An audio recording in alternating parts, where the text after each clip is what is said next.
বাংলাদেশ চাকরির দল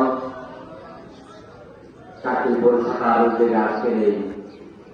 ইফতার মাহফিলের সম্মানিত সভাপতি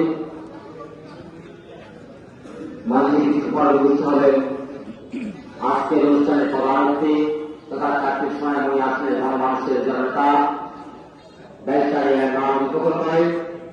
উপস্থিত চাকরি উপজেলা পৌরসভা বিএনপির বিভিন্ন পর্যায়ের নেতৃত্ব বিভিন্ন সহযোগী সংগঠনের নেতৃত্ব এবং আমার সামনে উপস্থিত শহীদ রাষ্ট্রপতি বিভিন্ন সর্বদার ব্যক্তিগত পক্ষ থেকে এবং চাকরি উপজেলা শিক্ষক দলের পক্ষ থেকে বিপ্লবী অভিনন্দন শুভেচ্ছা। সাংবাদিক সাথী বন্ধুগণ, গতকালকে বাংলাদেশ জাতীয় ছাত্র কেন্দ্রীয় সংসদের উদ্যোগে এক ইফতার মাহফিলে মাওলানা মামুনুল হক সাহেবের একটি বক্তব্য শুনলাম, যেখানে মাওলানা মামুনুল হক সাহেব বলেছেন 5ই আগস্টের সরকার পতনের পরদিন উনি যখন বেগম খালেদা জিয়াকে দেখতে চান তখন বেগম খালেদা জিয়া 16 বছরের নির্যাতিত মহিলা হওয়া সত্ত্বেও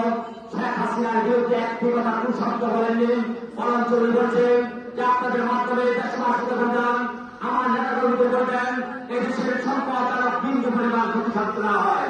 এদেশের সম্পদ এদেশের জনগণের সম্পদ। আমার নেত্রী আপসের নেত্রী দেশনেত্রী বেগম খালেদা জিয়া যে আহ্বান রেখেছেন সকল হিংসা পরিত্যক্ত করে জগৎ হিংসা পরিহার করে এদেশের সকল মানুষকে সাথে নিয়ে সামনের গণতন্ত্রকে এগিয়ে নিয়ে যাওয়ার জন্য মানুষের ভোটাধিকারকে এগিয়ে পুনরুদ্ধারের জন্য